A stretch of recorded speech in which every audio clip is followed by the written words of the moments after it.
بسم اللہ الرحمن الرحیم۔ السلام علیکم ورحمۃ اللہ وبرکاتہ۔ انتہائی قابل احترام دوستو، آگے زیر سماعت آنے والی نشست میں حاجی عبدالوہاب صاحب رحمۃ اللہ علیہ نے حضرت مولانا محمد یوسف کاندھلوی صاحب رحمۃ اللہ علیہ کی تقریر پڑھ کر سنائی تھی۔ اس تقریر پر اگر غور کیا جائے تو اس بات کی کھلی وضاحت ہوتی ہے کہ آپ صلی اللہ علیہ وآلہ وسلم نے امت کو کس رخ پر ڈالا تھا۔ آپ سے درخواست ہے کہ اس تقریر کے اصل نچوڑ کو سمجھنے کے لیے اس تقریر کو انتہائی غور و توجہ سے سماعت فرمائیے۔ بیان زیر سماعت لانے سے قبل آنے والے تمام دوستوں سے درخواست کرتے چلیں کہ اس بیان کو زیادہ سے زیادہ لائک و شیئر کریں اور ہمیں اپنی قیمتی آراء سے آگاہ کرنا مت بھولیں۔ ساتھ ہی اپنی دعاؤں میں پوری امت کو ضرور یاد رکھیں۔ جزاکم اللہ احسن الجزا۔ حضور اقدس صلی اللہ علیہ وسلم کے طریقے محنت میں ریاضی طریقے محنت کو طریقے محنت کو پڑھے لگنے والے طریقے تاخیر کریں۔ حضور اقدس صلی اللہ علیہ وسلم کے طریقے محنت میں ریاضی طریقے محنت کو پڑھنے لگنے والے طریقے داخل بھی کریں گے، بلکہ جس قدر حضور اقدس صلی اللہ علیہ وسلم کی سنت والے طریقے عام ہوں گے اور ان کے احیاء کی کوشش کی جائے گی، اسی قدر اجتماعی زندگی عام ہوتی چلی جائے گی، اسی قدر اجتماعی زندگی عام ہوتی چلی جائے گی۔ ہر ایک ساتھی کسی کوشش میں اپنی تمام صلاحیتوں کو خرچ کرے، ہر ایک ساتھی کی کوشش میں اب تمام صلاحیتوں کو خرچ کرے۔ میرے ذریعے سے حضور اقدس صلی اللہ علیہ وسلم کے زمانے کا دین زندہ ہو جائے۔ ہر ایک ساتھی کسی کوشش میں اب تمام صلاحیتوں کو خرچ کرے، میرے ذریعے سے حضور اقدس صلی اللہ علیہ وسلم کے زمانے کا دین زندہ ہو جائے۔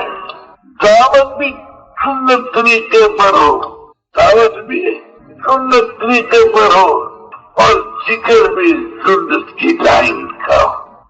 حضرت شاہ ولی اللہ نے کہا ہے کہ تصور ذکر امت میں عام نہیں ہو، مشہور اذکار جو ہے وہی عام ہو۔ کہتے ہیں حضور صلی اللہ علیہ وسلم کے زمانے کا دین زندہ ہو جائے، دعوت بھی سنت طریقے پر ہو اور ذکر میں سنت کی لائن کا ہو۔ جس کی دعوت جس قدر مجاہدے والی بنتی جائے گی، اس کا ذکر اسی قدر جاندار ہوگا۔ جس کی دعوت جس قدر مجاہدے والی بنتی چلی جائے گی، اس کا ذکر اسی قدر جاندار ہوگا۔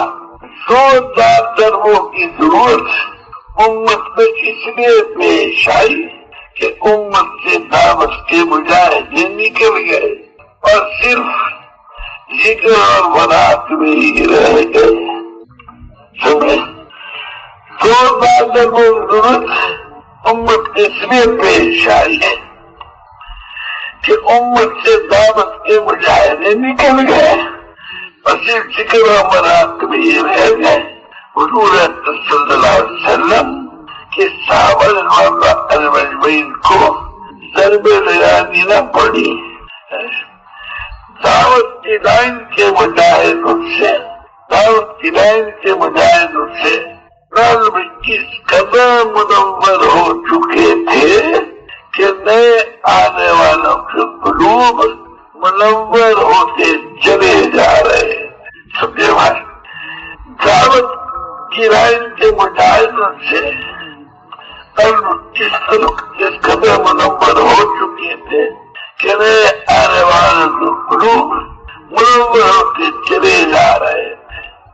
ہمارا مقصود حضور اقدس صلی اللہ علیہ وسلم کے صحابہ رضوان اللہ علیہم میں جیسا مجمع تیار کروانا ہے ہمارا مقصود ہے۔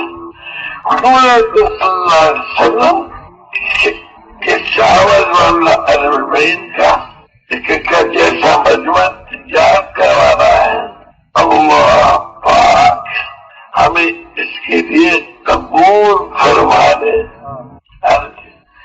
ایسا روئیں ایسا روئیں ایسا بے چین ایسا روئیں ایسا بے چین ہو کہ اللہ پاک رحم فرما کر اپنی قدرت سے ہم ضعیف پہنچے ایسا مجمع تیار کروا دیں۔ سمجھے بھائی، ایسا روئے ایسا بے چین ہو کہ اللہ پاک رحم فرما کر اپنی قدرت سے ہر غریبوں سے ایسا مجمع تیار کروا دیں۔ ہر ایک ساتھی باہر کی نقل و حرکت ہو یا اندرون کی نقل و حرکت، ہر حال میں اسی دل میں لگا ہوا ہو کہ ہم نے امت میں مجموعہ تیار کرنا ہے، کہ ہم نے امت میں مجموعہ تیار کرنا ہے۔ اس کے لیے آپ صلی اللہ علیہ وسلم ہمارے فرمان بار بار پڑھے اور سنے جائے۔ اس کے لیے آپ صلی اللہ علیہ وسلم ہمارے فرمان بار بار پڑھے اور سنے جائے، اور ہر کام اجتماعی طرز پر کرنے کی کوشش کی جائے۔ ہر کام اجتماعی طرز پر کرنے کی کوشش کی جائے تاکہ اجتماعیت کی برکات ایک دوسرے سے منتقل ہو، ایک دوسرے سے محبت کرنے سے امت کی نجات سے دور ہوگی۔ جو واقعی اپنے بھائیوں سے محبت کرے گا وہ کبھی بھی اپنے بھائی کی کمزوری اور خامی پر مطمئن نہیں ہوگا، اس کی محبت اپنے بھائی کی خامی دور کرنے کے لیے بے چین کر دے گی، اس کی محبت اپنے بھائی کی خامی دور کرنے کے لیے بے چین کر دے گی۔ اجتماعیت کے برکات کو صدیوں سے امت نے دیکھی ہی نہیں، اجتماعیت کی برکات تو صدیوں سے امت نے دیکھی ہی نہیں۔ اجتماعیت کا تو غبار بھی بڑا قیمتی ہے، اجتماعیت کے تو غبار بھی بڑا قیمتی ہے۔ جو مجمع آپ صلی اللہ علیہ وسلم نے تیار کیا تھا اور اس مجمع نے اجتماعیت کے ساتھ چلنے کا فیصلہ کیا، اپنی ذاتی حیثیتوں اور مرتبوں کو بھول گئے، اپنی ذاتی حیثیتوں اور مرتبوں کو بھول گئے۔ حضرت ابوبکر صدیق رضی اللہ عنہ جیسے عظیم روحانی انسان جن کی نظیر نہ تھی، نہ پہلی امتوں میں نہ ہی اس امت میں، حضرت ابوبکر صدیق رضی اللہ عنہ جیسے عظیم روحانی انسان جن کی نظیر نہ تھی، نہ پہلی امتوں میں نہ ہی اس امت میں، ساری روحانی بلندیوں کے باوجود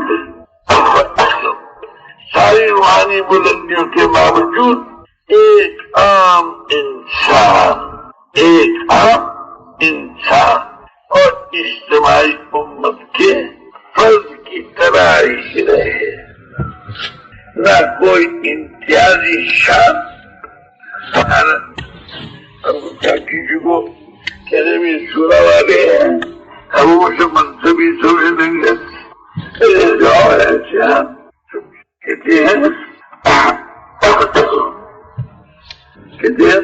ایک عام انسان اور اسلامی امت کے بندی کی طرح رہے تو کوئی انسانی شان نسبت نبوت سے شاید سب سے زیادہ حصہ لینے والے نے اپنی کوئی شان قائم نہ کی۔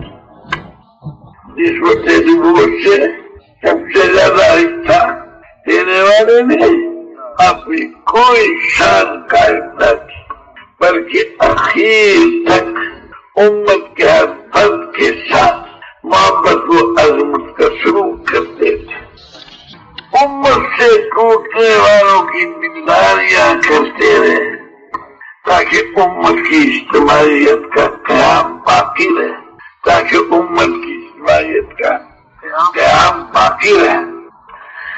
اس امت میں سب سے بڑا انسان، اصولوں پر سب سے زیادہ جان دینے والا، اس امت میں سب سے بڑا انسان، اصولوں پر سب سے زیادہ جان دینے والا، قربانی کے ہر اصول کو اپنے اوپر دیکھتے تھے۔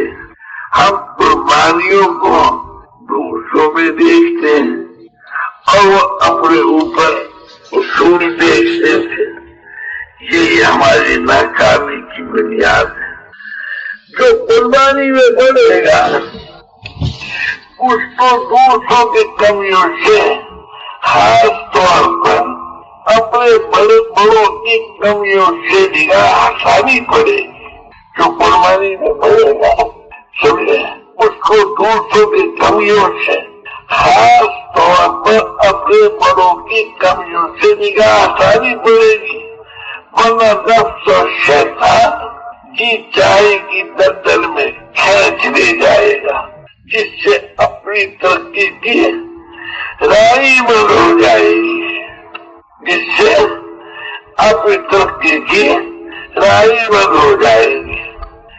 صحابہ اللہ اجمعین میں ادنا اور اعلیٰ دوسروں میں کمیوں کو دیکھنے سے بچتے تھے۔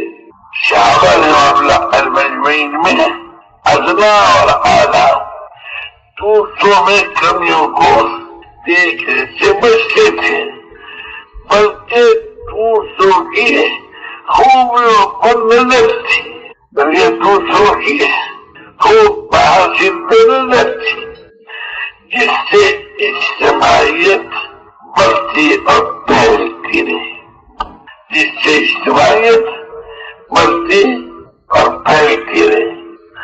اور جب دور امت، دور عثمانی میں عیوب دیکھنے لگی، سب سے پہلے اپنے بڑوں کو عیوب گان کرنے لگی، تو جہاں سے اجتماعیت کا شیرازہ بکھرنے کی ابتدا ہوئی، اور یہ امت اجتماعیت سے اس قدر گری کہ خلافت سے ہمیشہ کے لیے محروم ہو کر ملوکیت کی دلدل میں پھنس گئے، چھوٹے بھائی،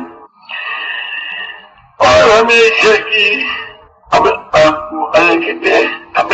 کے لیے محروم ہو کر ملوکیت کی دلدل میں پھنس گئی، اور ہمیشہ کی خلافت سے محروم ہو گئی۔ اللہ پاک کی نعمتیں جو خلافت کی وجہ سے اتر رہی تھی وہ ان پر بند ہو گئی۔ ہمیں اجتماعیت کی برکات لینی ہے، ہمیں اجتماعیت کی برکات لینی ہے تو ہر ایک دوسروں کے عیوب سے نظر ہٹا کر اپنے عیوب اور کمیوں پر نظر لگا دے تو اللہ پاک پھر ویسے ہی اجتماعیت